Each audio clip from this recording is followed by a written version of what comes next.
Thank you for listening to The Luminous Mind. Remember to subscribe to our free podcast so you won't miss any of our illuminating content. Here is episode 220. So I think the lessons we get to learn are just as applicable, as what we give to others.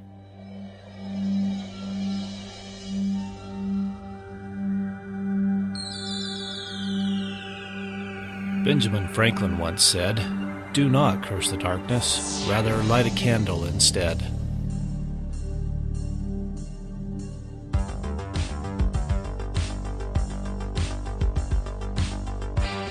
If you're ready to set your mind on fire, then prepare yourself for the Luminous Mind with your host, Rebecca Bowman.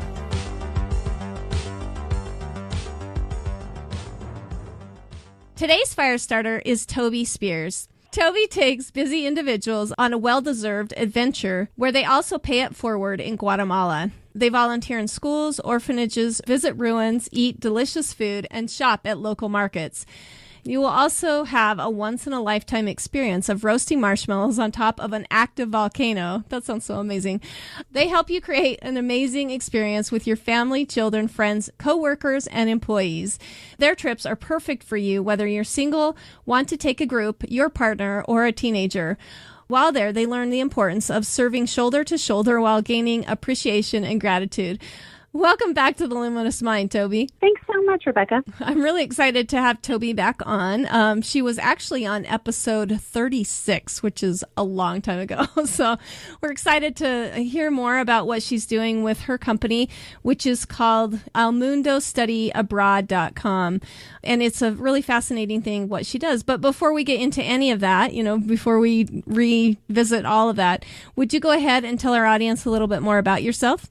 Sure. Just myself. I am a mom and a wife, and we live in Utah, and I'm a doula during my day job, and I am a carpool mom.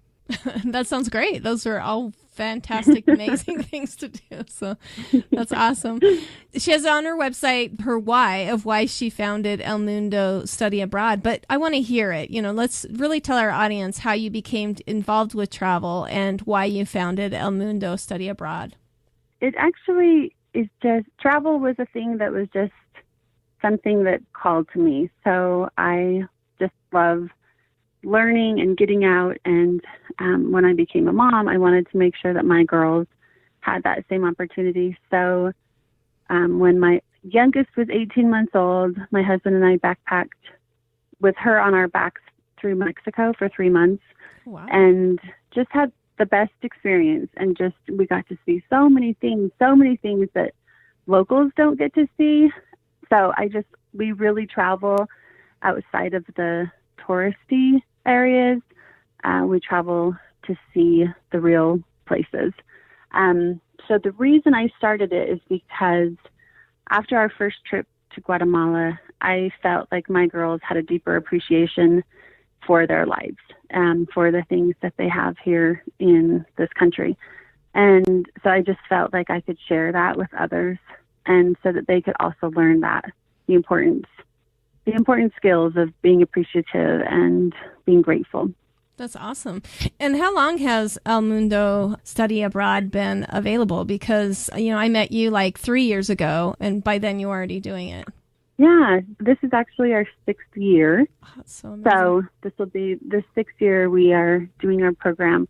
I have expanded it. So for the last 5 years, we've been doing 1 trip in the summer. And this year, I'm expanding it to do 4 trips. Yeah, and they look amazing. You can get on her website and kind of look at what each one of those trips involve. What do you feel like, starting this like 6 years ago, what do you feel like maybe some challenges that you've had along the way, and what have you learned from those challenges? Challenges, definitely. I think just like the biggest challenge for any small business is going to be marketing and just getting your business out there to the masses. It was only just a couple of months ago that I made the decision to make this an actual business instead of just a hobby. So I have been working diligently with and taking classes, and I hired a mentor, and I've just been networking. And so I I don't know that I have like a specific challenge that I feel like we've overcome, but just the challenge of growing. Yeah, that would be my sure. biggest challenge. Yeah. Well, and like you said, getting the message out there, these types of trips are amazing. It seems like when we first started meeting too, you were just mostly taking like students and stuff, but you've expanded that idea as well, right? Do you want to give us the background of why you decided to, expand it to, families, children's friends, coworkers, all of those things? I just felt like everybody could use the experience. And for the last 5 years, it served us really well to go. And I took awesome groups of teens, and my girls came. So I just was like the mama bear and had a bunch of teenage kids with me. And we spent a month, learning together and doing awesome work. And I just felt like I was getting the experience with these other people's children that they should have themselves, if that makes sense. Yeah, that does. So I just thought that the parents were missing out incredibly. So I wanted to make the experience applicable and feasible for mom, dad, aunt, uncle, grandparents if they wanted to come. So we cut the trip to 11 days because that's a feasible amount of time to take off. And we can it's still a really good trip, full of lots of movement and lots of things to do. So that was the thought process. That's awesome. Well, I kind of want to hear too, like we talked about your why of why you decided to create it, but what has really been the mission behind your travel experiences? And you focus a lot on Central America, and you talked about your own experience with your girls in Guatemala, but what's the mission behind that? I think the mission is just to create a bridge between Guatemala and the U.S. It's just a really small country. They are the fourth most malnourished country in the world. Oh, wow. So there's plenty to do and plenty of ways to help. And sincerely, I just fell in love with the people. We are treated so kindly, and I have so many dear friends that are there that it's fun to go each time. So I think that's my mission. I also bring back, each time we go, I bring back things to sell here, Guatemalan goods. Guatemala doesn't have Amazon. They don't have the ease of selling their goods, and a lot of artisans, they are looking for a way to get their goods sold. So I get to bring them back and sell them here in the States and pay them a great wage. So that's another, just the bridge, I think, would be the best way to describe my mission. When you hear a lot of, we go down to places that are underdeveloped or not nourished very well, and we try to just do things for them. And I think that's pretty cool that you take their goods and you bring it here for them to sell so that you keep them employed. Does that make sense? Like if we go down and we just distribute a bunch of shoes, then we put their shoemaker out of business. Does that make sense? Yeah, we could. Yeah. Yeah, it could be a bit, not so beneficial, but they make so many fun things and use such fun colors and fun textiles that we just don't have in the States, that it's so fun to share their goods. So yeah, it's definitely win-win. That's great. So, as you've been doing this, you said it's kind of been on the side, like a hobby for you. Why do you keep recreating these experiences? How do you feel like these experiences really help people? I truly believe that the lessons that are learned while giving back to others in the humanitarian work are lifelong.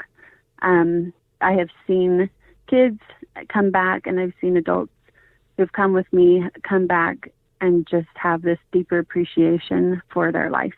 And for life around them. The people that live in developing countries are still very, very happy. And they're very humble and very giving. And so we get to see that it doesn't matter how big the house is and how many cars you have, that they are happy with what they have. So I think the lessons we get to learn are just as applicable, as what we give to others. I sincerely think it's a win-win. That is amazing. I saw a video not long ago where it talked about how a lot of tourists are using it almost as a aggrandizement of like, look at me and how wonderful I am. And they really leave out the fact that the people down there or in these developing places are just as capable and loving and, like you said, happy and all of that stuff. Like, you didn't just come there to make them that way, that they're already that way. Does that make sense? Like, absolutely. Yeah. What's your feeling on that? I do know there's a lot of thought processes, like on the toxic charity idea, and I am not one to judge. So if that's something if that makes someone feel great, then that's their thing. And we go down with a different mission. We go down to do good work and have fun and to learn. So that's what we try to do. Yeah. Well, and it seems like your trips are really organized in a really good manner of like you do some humanitarian work, but then you also give time to go see these, the things that are down there too. Like some of the pyramid, or what are they? The ruins and different things like that. Mm-hmm. I don't know why I said pyramids, but I guess they look like pyramids. Yeah. But anyway. Yeah, Tikal has pyramid-looking structures.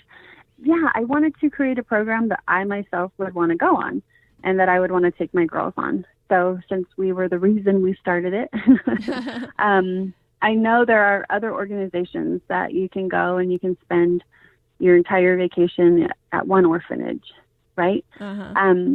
But I wanted to see the country. The country is so small, but there's so much to see. So I just really wanted to give that whole flavor. I wanted it to be fun and hard work and learning experiences and friend making. And so I just wanted it to be pretty well-rounded.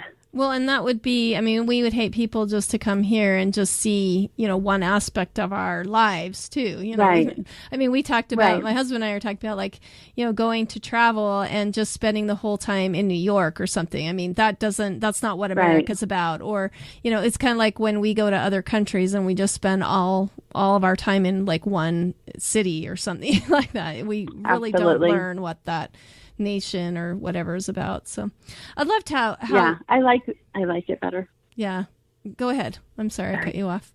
No, I like the well-roundedness of it. So I don't want to just stay in one place.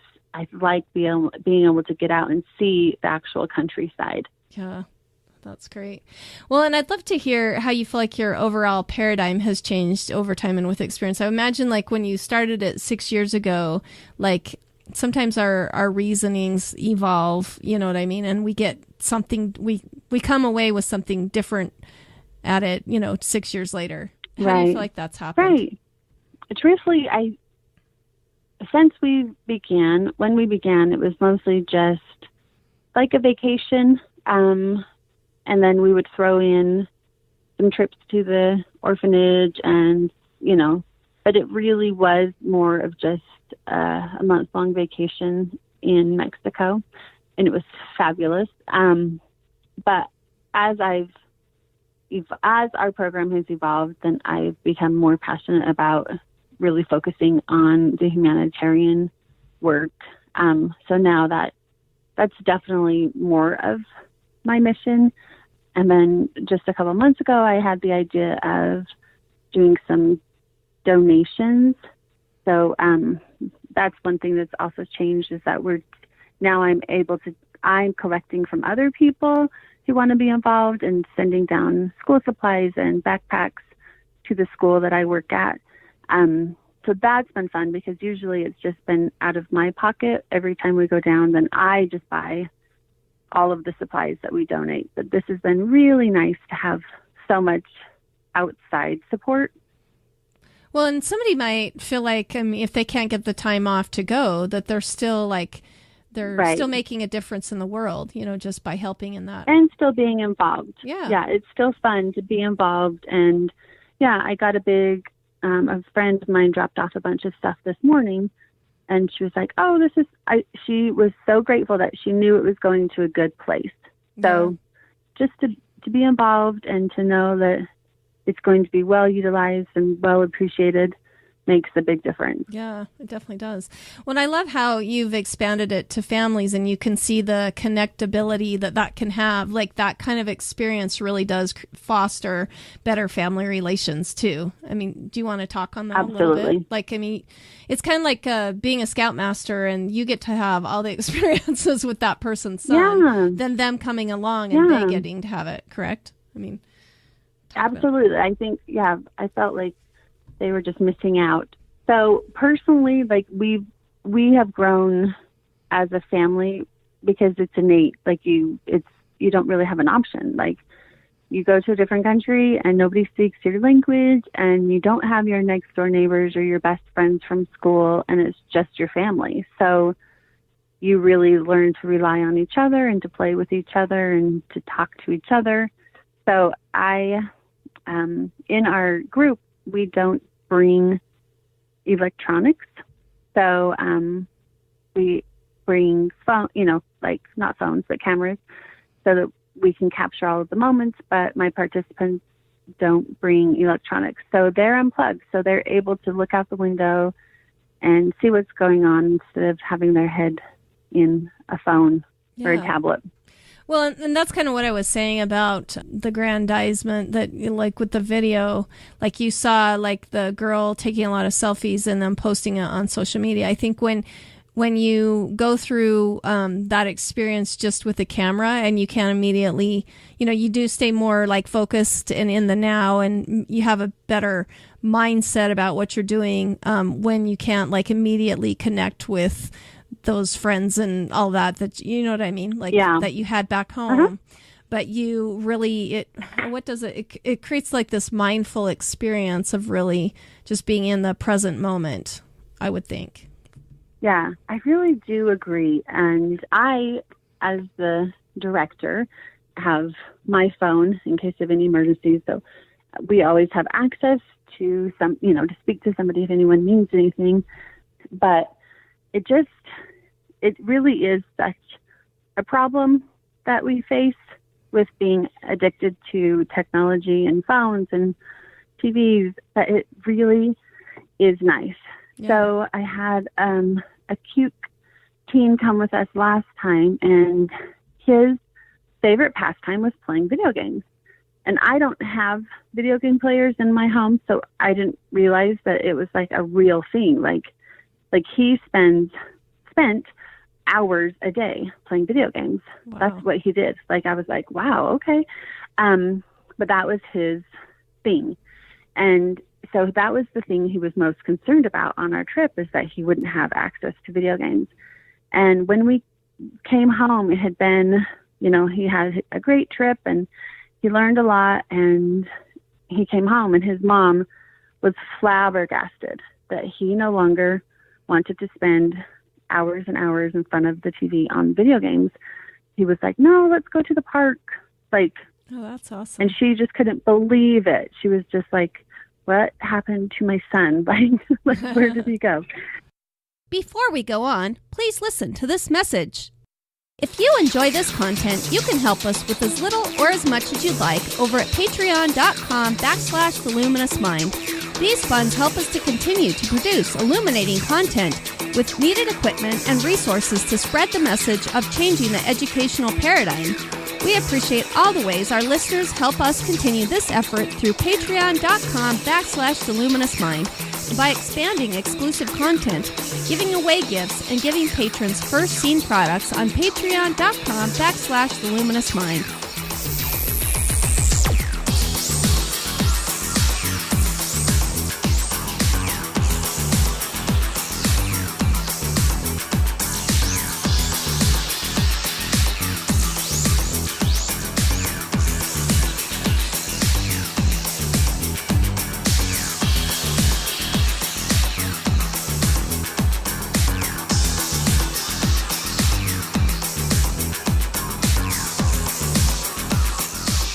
Welcome back to The Luminous Mind with Tobie Spears, helping us learn through travel and service. So I'd like to hear more about your website. Can you just tell us maybe some key points of what you feel like people can find there and learn on your website? Yeah, hopefully it's very easy to understand, and lots of information. So I put on all of the trips that I'm offering for 2018, and you can look at them and you can see the itinerary for each one. We have a handful of photos and testimonials. So I hope it's something I built myself. So I really hope that it's user-friendly and easy to understand. That's great. And like I said, you could go on and see their trips, but most importantly, I want to hear about the testimonials. What's the feedback you've gotten from these travel experiences, and how are they helping other people be more successful?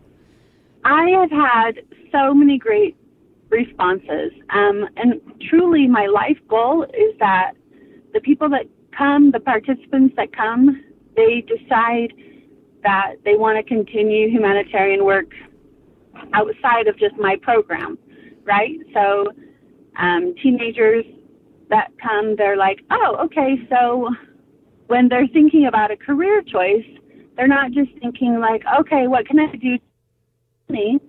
But they're thinking, what can I do and so that I can help someone? So a couple of ideas is like dentistry. I've had a lot of discussions with past participants about dentistry or being a doctor, or, just a skill, having a skill that they can take other places like developing countries and help others. Yeah. When you see that, like, the connection is so much greater for people who just aren't thinking about making money, but they're thinking about how they can help people in the world. And I think it brings greater life satisfaction as well, that we're thinking about how we're contributing and not how that we're just taking something. Not that if you are just getting money, you're not contributing, but, like this greater sense of who you are in the world and how you serve. Yeah, I love it. I really just think that, and on my last trip, my sister, actually, she and her son came. He was 13 at the time, and it was the first time she's over 30 years old. It was the first time she'd ever left the country. And wow. So it's not just a program for travelers. Most of my kids that have come, several of them had never even been on an airplane before, let alone left the country. Wow. So, yeah, so adults, kids, grandparents, I would love to take a group of retired people. That would just be so fun and so life-affirming. Yeah. Well, and I think, too, like, being able to get out and see how other people live. I mean, we talked about how it changes the child when they come back here, but it really gives them a really great understanding that we're more of like a world partner type thing, instead of just like it's us against them. Like, you see a lot of that, like, now, of like people who haven't been outside the country. All of a sudden, when they get that experience, it becomes more of we just care more about other people. Have you seen that in some of your testimonials? Yeah, I absolutely. I couldn't agree more. I think that's the most valuable lesson to learn, is that we speak different languages, we are different colors, we live on different continents and different countries, but we are all people. So we want the same things. We want safety for our families and food for our children and homes that, roofs over our heads. So I think that's honestly the most valuable lesson that can be learned, and that it's not, they aren't others. Yeah, that we all want the same things, ultimately, for sure. Yes. So what do you feel like, you talked about, I mean, one of the reasons why we love going back to Guatemala is the connections that you have with those people in other countries, or in that particular country. How do you think these connections really enhance your relationships, but also your learning? And how can people use those connections to enhance their learning? Does that make sense? Sort of. I'm not sure I'm getting exactly what you're saying. Well, you talked about bringing back things to sell and stuff like that. How do you feel like that's maybe helped with people's learning? Does that make sense? Oh, well, a lot of people, myself included, didn't even know where Guatemala was the first time. Like, a lady talked to me about going to this country called Guatemala, and I was like, where is that? And just, a couple weeks ago, I was speaking to a man, and he's like, what is that? Like a 15-hour flight? Like, he was thinking that Guatemala is like in Africa. It's like 5 hours. It's really quite simple. So as far as like learning, I think I'm able to put Guatemala on the map. Like last week, I was speaking to a group of Girl Scouts, and we were talking about Guatemala, and so we got to look at the map and see where it is. There's so many countries in this world, and so sometimes you might not know where one is. So I think that's been one thing fun about what I'm doing, is that I get to put it on the map and, again, create that bridge. Yeah.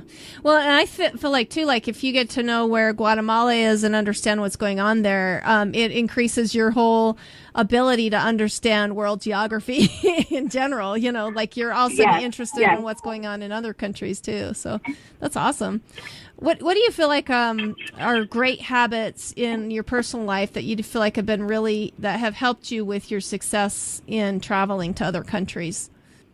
I don't know. My personal successes that have made it like just probably, Rebecca, it's just like tenacity. It's just like, no, I just get this funny idea, and I'm like, okay. And my husband's the best sport, and he says, okay, let's go along with this. So I think my greatest habit is probably my husband. Well, and that probably took you getting over your fear.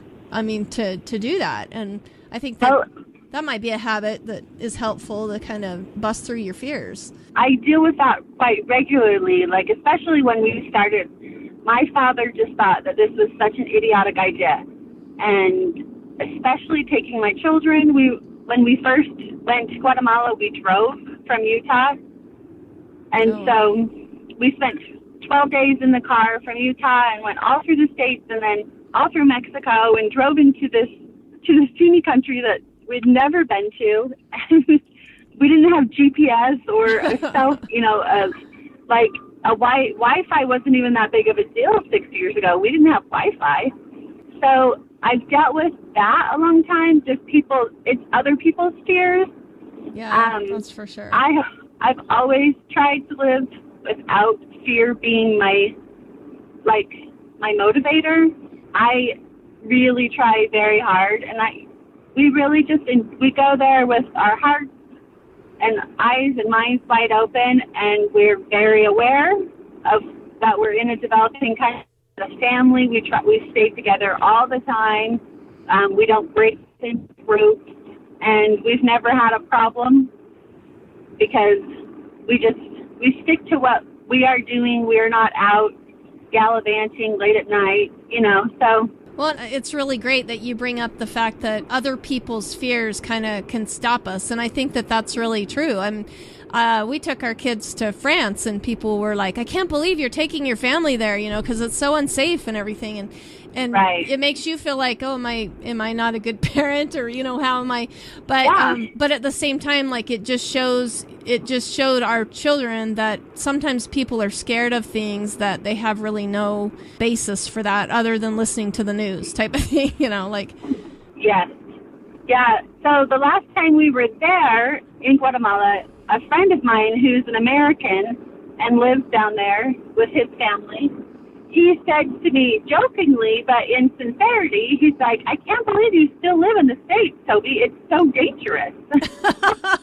And I was like, yeah. So, I mean, the picture goes both ways, right? Yeah. Like, he's living in Guatemala, looking at this country. He's seeing, like, police officer violence and brutality in school shootings. And he's like, what is wrong with people? Why do they live in the United States? That's funny. I think, we could put that to the test wherever we're wanting to go. If we go, the truth is that bad things happen everywhere. Yeah. So you have to be aware. I mean, like anywhere you go. Yeah. Absolutely. You're always aware. I mean, you're aware in this country, you know. There are lots of us that aren't going to go out downtown Salt Lake or downtown D.C. or, you know, to the Bronx or Brooklyn, like at 1 o'clock in the morning, like Chicago. So when you're traveling internationally, it's by the same logic. Yeah, exactly. I love that. So what do you feel like are your long-term goals, and, you know, how does that work into the legacy that you want to leave? You kind of touched on that earlier, but I want to kind of go over that again. Well, I have been taking some awesome entrepreneurial classes, and I'm learning so much. So my long-term goals are pretty hefty. And so within the next 5 years, I want to be donating 50% of my income to the programs that I work with in Guatemala. Oh, that's awesome. And my funnest goal is to create a free lunch program at the school that I work with. A lot of the students come to school hungry and go home hungry. Oh, wow. So I'm super excited about developing and creating a free lunch program where the kids can come to school and get a nice lunch. Yeah, that sounds awesome. It sounds like an amazing legacy to be able to help people like that, for sure. So before we say goodbye, do you have any final parting words for our listeners? And then give us your contact information, how they can get more information about your trips and things like that. Okay. Well, my website is elmundostudyabroad.com, and that is the same name on Facebook, El Mundo Study Abroad on Facebook. I also have a private group that you can join if you want to contact me, or however you want to. You can contact me or just join the group, request to join it. It's El Mundo Study Abroad group. And on there I do like daily Spanish, you know, like a daily Spanish phrase, just some fun stuff, facts about traveling, facts about packing, and facts about Guatemala. And my parting words would probably be just go see something new. Go do something that you haven't done before. Research shows that our brains are moving, like the synapses are firing at a faster speed when we're traveling. Yeah. Because it's something new, because we're not on auto drive, right? Yeah. So a lot of times we don't realize, like, our life gets very habitual and we go through a lot of it not even thinking. And then when we travel, all of a sudden we have to turn our brain back on. Yeah, and I read a fabulous article from a researcher in the UK, and his research showed that memories from travel stay a lot longer than just like regular memories. So he wanted to ask, like, can you think of, like, think back through your childhood Christmases, and how many of them do you remember? Like specifics, like what you guys did, you know, like some real specific intact memories. And then he said, and now tell me, like, if your family went on a trip together, can you tell me about it? And people remember it. You know, like, we remember our childhood family reunions and our family gatherings because we're out of our norm, and our memories are more cemented because of that. That's great. Yeah. Well, and I love, like you said, like where you're starting now to really incorporate some of those relationships into that travel. I think you're going to do amazing things by helping families have that connectability that they didn't have the opportunity to do before, for sure. And so that's I hope so. I think it's great. Again, we've been talking with Tobie Spears. She's with El Mundo Study Abroad program. I would definitely check out her website and find out what's going on. It's a great thing to do this summer as a family, and definitely as a student to broaden your horizons in learning. Her website is elmundostudyabroad.com.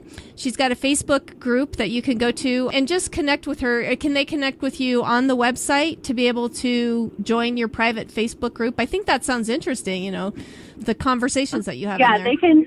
Yeah, and I can, if they go to the website, then they can sign up for periodic emails, and I send out like a very periodic, once every month maybe, email about the comings and goings and like a fun article I've read or an interesting article. And anyone can find me on Facebook. My personal page is Tobie Spears, TOBIESPEARS, and they're welcome to find me there too. That's great.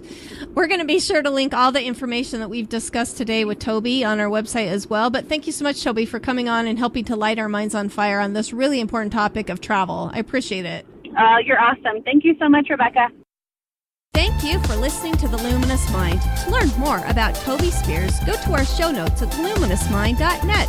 Be sure to become a subscriber to our free email list and help us continue production of illuminating content by sponsoring us at patreon.com/theluminousmind to get exclusive content. Subscribe on YouTube, like us on Facebook, follow us on Twitter, Google+, Pinterest, and now Instagram. To help us grow, consider these easy ways. Tell your friends about us, leave us a review, share our content. Tell us how we can help you so together we can continue to light minds on fire and change the paradigm of education.